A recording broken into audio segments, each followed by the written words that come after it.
আসসালামু আলাইকুম সবাইকে। চলে এলাম আমি পদ্মজা পর্ব 20 নিয়ে। চলুন শুরু করি।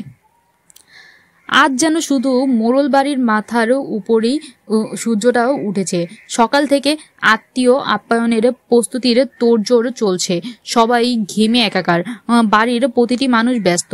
মোর্শেদ হিমেল ও প্রান্তকে নিয়ে বাজার করে ফিরেছেন সূর্য উঠার মাথায়। লাহারি ঘরের পাশে বড় উনুন করা হয়েছে। সাধারণ চালের পরিবর্তে সুগন্ধি কাটারি ভোগ সিদ্ধ চালের ভাত রান্না করা হয়েছে। ফিরনি রাজহাঁসের মাংস রান্না হচ্ছে। বাড়ি জুড়ে রমরমা ব্যাপার। একদিন আগের ঘটনা ধামাচাপা পড়েছে 95 ভাগ। ছোট ছোট দরিদ্র ছেলেমেয়েরা খাবারের ঘ্রাণ পেয়ে ছুটে এসেছে মোড়ল বাড়ি। সবার মধ্যেই নতুন উত্তেজনা, নতুন অনুভূতি। শুধু পূর্ণা এখনো সেদিনের ঘটনা থেকে বেরোতে পারছে না। চিত হয়ে শুয়ে আছে ঘরে। পদ্মজা মঞ্জুরা আর শিউলির মাকে কাজে সাহায্য করছিল। হেমলতা ধুমকে ঘরে পাঠিয়ে দেন। পদ্মজা ঘামে ভেজা কপাল মুছতে মুছতে ঘরে প্রবেশ করে। পূর্ণার দুচোখ জলে নদী। পদ্মজা বিছানার উপর পা তুলে বসলো। পূর্ণা পদ্মজার উপস্থিতি টের পেয়ে হাতের উল্টো পাশ থেকে চোখের জল মুছলো। পদ্মজা কণ্ঠ খাদে নামিয়ে বলল, চোখের জল কি শেষ হয় না? পূর্ণা নিরুত্তর। পদ্মজা অভিজ্ঞ স্বরে বলল, দেখ পূর্ণা, এসব মনে রাখলে তোরই ক্ষতি। দেখছিস না আমি একদিনের ব্যবধানে সব ভুলে হবু শ্বশুরবাড়ির মানুষদের জন্য রান্নাবান্না করছি। তুইও ভুলে যা, তোর বন্ধুরা আসছে। তুই নাকি তাদের ধমকে দিয়েছিস। এটা কিন্তু ঠিক না। পূর্ণা পদ্মজার দিকে তাকালো। দৃষ্টি ভীষণ শীতল। পদ্মজাকে বলল, সত্যি ভুলতে পারছো আপা? পদ্মজা সঙ্গে সঙ্গে উত্তর দিল, ভুলিনি, কিন্তু সহ্য করতে পারছি। তোর মতো চোখের জল অপাত্রে ঢালছি না। পূর্ণা উঠে বসে একটা বালিশে বুকে জড়িয়ে ধরে দায় সারাভাবে বলল, তুমি অনেক শক্ত আপা, আমি খুব দুর্বল, আমি ভুলতে পারছি না। পদ্মজা আর এই বিষয়ে কথা বাড়ালো না। পূর্ণার গা ঘেঁষে বসে ফিসফিসিয়ে বলল, গতকাল রাতে কি হয়েছে জানিস? কি হয়েছে? পদ্মজা চারিদিকে চোখ বুলিয়ে বলে, তোর নায়ক ভাইয়ের চিঠি আম্মার হাতে পড়েছে। পূর্ণা আত্মীয় উঠে বলল, সে কি, কখন, কিভাবে? তোর আর বলিস না, সেদিন তুই নানা বাড়ি ছিলি, তখন চিঠি দুইটা বের করেছিলাম, বারান্দার ঘরে বালিশের নিচে রেখে দেই, আর মনে নেই। এরপরেই অঘটন ঘটে। এরপর দিন বিচার বসলো। চিঠির কথা ভুলেই গেলাম। বারান্দার ঘরে ছিলাম রাতে, তবুও মনে পড়েনি, আর আম্মা পেয়ে গেল। উত্তেজনা ভয়ে পূর্ণার গলা শুকিয়ে গেল। প্রশ্ন করলো, আম্মা কি বলেছে? পদ্মজা ঠোঁট দুটি উল্টিয়ে কি যেন ভাবে। এরপর ব্যথিত স্বরে বলল, তেমন কিছু না, এই জন্যই আরো ভয় হচ্ছে। কিছুই না? কখন হলো এসব? জিজ্ঞাসা করেছে।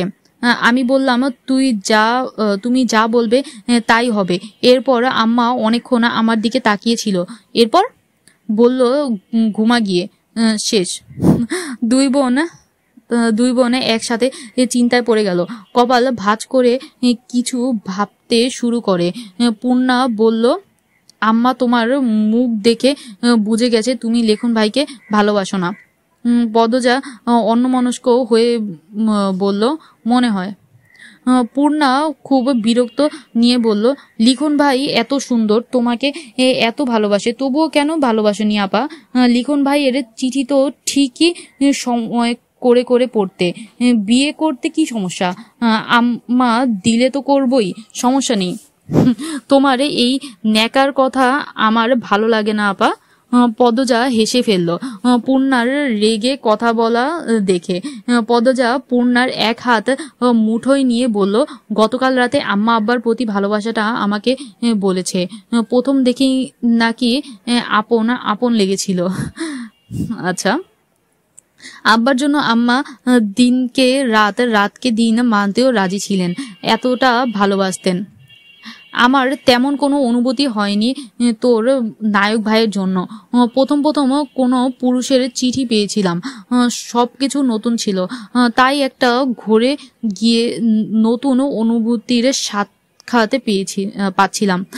আমার ভালোবাসার কথা শোনার পর থেকে মনে হচ্ছে আমি উনাকে ভালোবাসিনি, সবটা মোহ ছিল, দূরে যেতেই ডুবে গেছে। তবে উনি খুব অসাধারণ একজন মানুষ। আম্মা উনার হাতে তুলে দিলে আমাকে কোনো ভুল হবে না, কিন্তু এটা এখন কল্পনাতীত। পরিস্থিতি পাল্টে গেছে, আমার বিয়ে ঠিক হয়ে গেছে। পদ্মজার এত কথা উপেক্ষা করে পূর্ণা কটমট করে বলল, তোমার কি কালা চাঁদরে দেখলে আপন আপন লাগে? পদ্মজা চোখ ছোট ছোট করে জিজ্ঞেস করলো, কালা চাঁদ কে?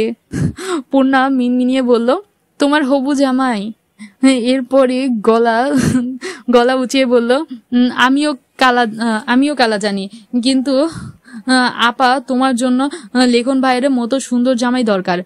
পদ্মজা এক হাতে কপাল চাপড়ে বলল, উনিও লেখন ভাই, যা তোর সাথে তোর নায়কের বিয়ে করে দেব।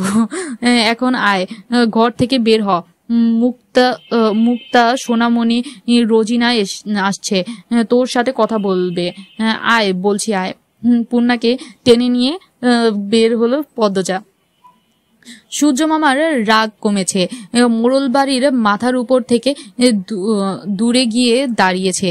সদর ঘর ভর্তি মানুষ, হাওলাদার বাড়ির বউদের গ্রামবাসী শেষবার তাদের বিয়েতেই দেখেছে, আবার দেখার সুযোগ হওয়াতে দল বেঁধে মানুষ এসেছে।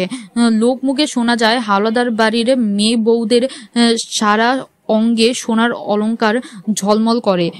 মগা মদন সহ আরো দুজন ভৃত্য মোড়ল বাড়ির গেটে দাঁড়িয়ে বাড়ি পাহারা দিচ্ছে। পদ্মজাকে শাড়ি পরাচ্ছেন হেমলতা। পদ্মজা এর আগে কখনো শাড়ি পরেনি। পূর্ণা পেমা ছোট হয়েও পড়েছে, পদ্মজার কখনো ইচ্ছে হয়নি, তাই সে হেমলতাকে বলল, প্রথম শাড়ি তুমি পরাবে আম্মা? শাড়ি পরানো শেষ, চোখে কাজল এঁকে দেন, ঠোঁটে লিপস্টিক দিতে গিয়েও দিলেন না, মাথার মাঝ বরাবর স্মৃতি করে চুল খোপা করাতেই পূর্ণা ছুটে আসে, হাতে শিউলি ফুলের মালা। হেমলতা মৃদু ধমকের স্বরে বললেন, এতক্ষণ লাগলো? হেমলতার কথা বোধ হয় পূর্ণার কানে গেল না। পূর্ণা চাপা উত্তেজনা নিয়ে বলল, আল্লাহ, আপারে কি সুন্দর লাগছে। পদ্মজা লজ্জায় মিয়ে গেল, চোখে মুখে লাল আভা ছড়িয়ে পড়ে। হেমলতা পদ্মজার খোপায় ফুলের মালা লাগিয়ে দিয়ে বললেন, শুধু রূপে চারিদিক আলোকিত করলে হবে না, গুণেও তেমন হতে হবে। পদ্মজা বাধ্যের মতো মাথা নাড়ালো। তখনও হুড়মুড়িয়ে সেখানে উপস্থিত হলো লাবণ্য। দৌড়ে এসে পদ্মজাকে জাপটে ধরে, এক নিঃশ্বাসে বলেও ফেলল, আল্লাহ পদ্ম, তুই আমার ভাবি হবি? আমার বিশ্বাসই হইতেছে না, মনে হইতেছে স্বপ্ন দেখতেছি। ইয়া মাবুদ, শাড়িতে তোরে পরি লাগতেছে, বাড়ির সবাই ফিট খাইয়া যাইব দেখিস। পদ্মজা কি বলবে ভেবে পেল না, শুধু হাসলো। হেমলতা পদ্মজার মাথার ঘুমটা টেনে দেন, লাবণ্যকে বলেন, তোমার সইকে নিয়ে যাও। পদ্মজা হেমলতার হাতে হাত রেখে অনুরোধ করে বলল, আম্মা তুমি আসো। হেমলতা হাসেন। পদ্মজার মাথায় এক হাত রেখে বলেন, কয়দিন পর থেকে এরাই তোর আপন, মা পাশে থাকবে না? পদ্মজার চোখ দুটি ছলছল করে উঠল, ছলছল চোখ নিয়ে তাকিয়ে রইল মায়ের দিকে। পদ্মজাকে নতুন বউ রূপে দেখে হেমলতার বুকে ঝড় বইছে। মেয়েটা কয়দিন পর আলাদা হয়ে যাবে। 2 মাস আগে হলে তিনি 7 রাজার ধনের বিনিময়ে মেয়ের বিয়ে দিতেন না। আমি আসছি। লবণ্যা যাও তো, নিয়ে যাও। পূর্ণা তুইও যা। লাবণ্য পদ্মজাকে নিয়ে যায়। পদ্মজার বুক ধড়পড় করছে। মায়ের যেন কি হয়েছে।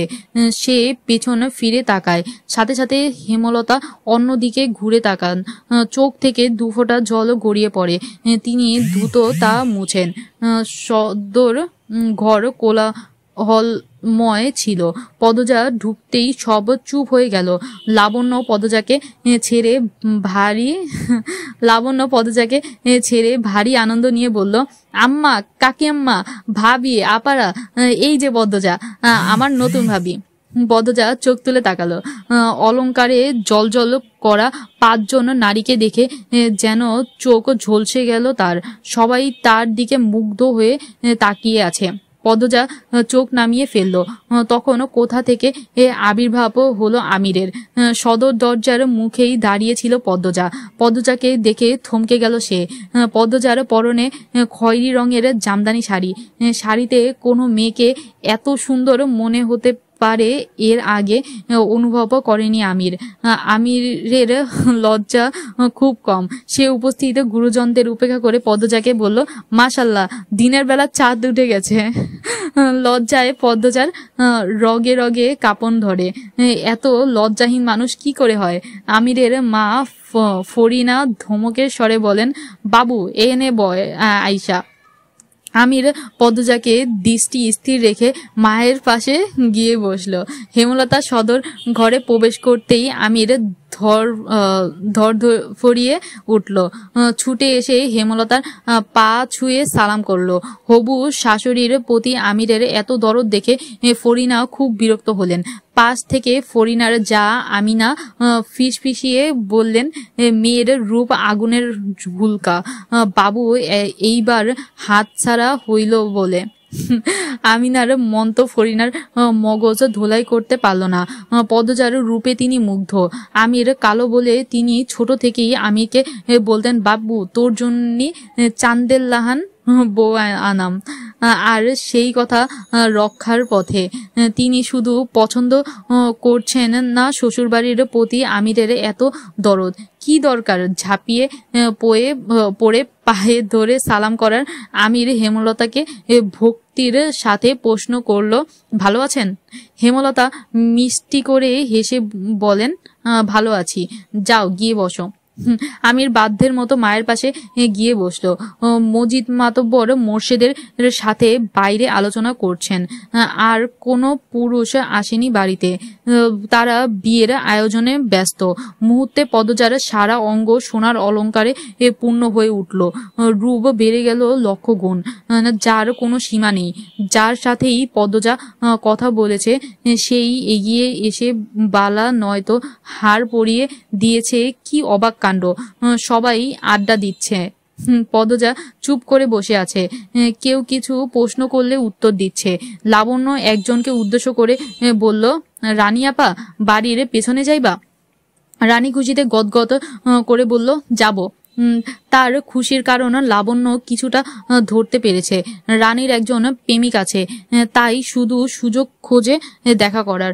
যেখানেই দাওয়াত পড়ে সেখানেই তার প্রেমিক উপস্থিত হয়।